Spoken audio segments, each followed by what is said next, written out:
퇴직 후에 등산만 하고 계시거나 등산만이 최고라고 생각하고 계신 예비 은퇴자님들은 본 영상을 보세요.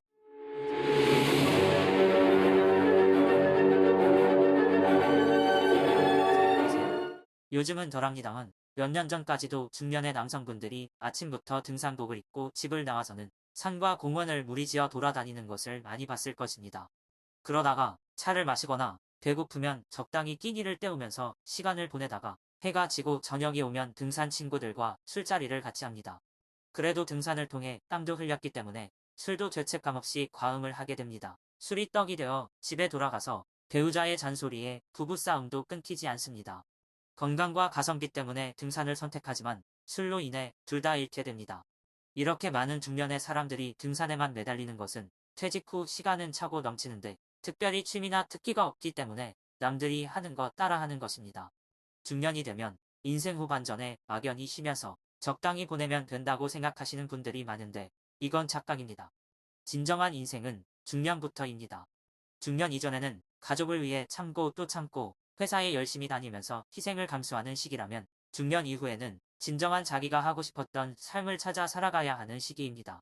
물론 가정을 버리고 쾌락을 쫓아가라는 얘기가 아니고 인생의 무게 중심을 자기 자신에게로 조금 옮겨야 한다는 것입니다. 등산을 미치도록 좋아하면 등산을 하면 되지만 자신이 진정으로 좋아하는 것을 더 찾지 않고 남들이 한다고 그냥 따라하는 것은 옳지 못하다고 생각합니다. 특히 가족과 일에만 매달린 분들은 도피처로 등산을 생각하시는 분들이 가끔 있습니다.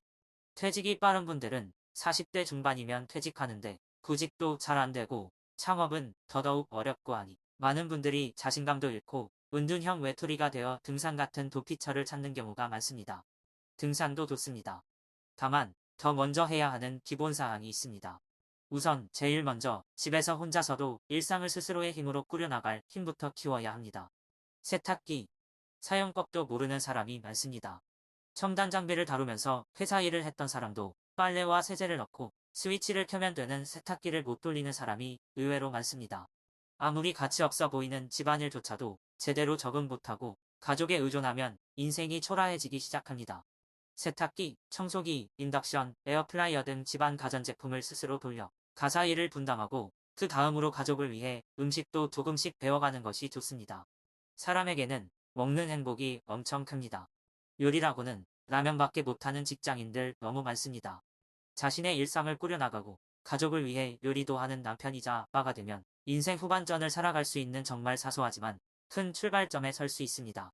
가사일도 할 수 있고 요리도 몇 가지 해서 가족들이 좋아하는 단계까지 가셨다면 그 다음은 좋아하는 취미나 공부를 시작하는 것이 좋습니다. 평소 하고 싶었던 분야가 있으면 공동체에 참여하고 공부해 가는 것입니다.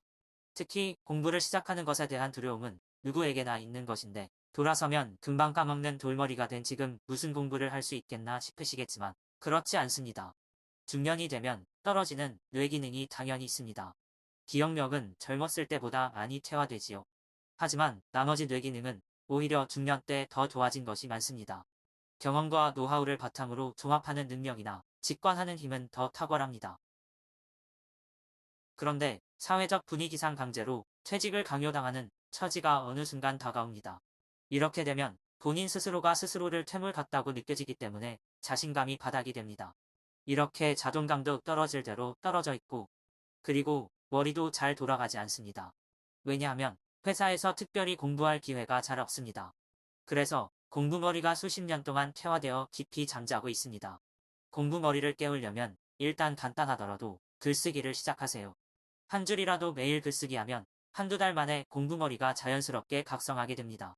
본격적으로 공부를 시작하고 점차 그 분야에 눈을 뜨면 같은 관심을 가진 동호회 사람들을 만나는 것을 추천합니다. 사람과의 관계 속에서 행복을 찾을 수 있는데 관심 분야가 같다면 말이 잘 통하게 되는 것은 당연하죠. 이와 같은 취미나 공부는 퇴직 전 직장에 있을 때부터 조금씩 해두는 것이 아주 좋습니다. 좋아하는 분야를 파고들고 같이 관심 분야에 대해 사람들과 토론하고 소통하면 이러한 과정 속에서 행복은 저절로 찾아옵니다. 얼마 전 포장마차에서 같은 취미를 가진 사람이 행복한 말다툼을 하는 것을 봤는데 부러웠습니다. 배우고 공부하면서 즐거워하는 것을 향유 능력이라고 합니다.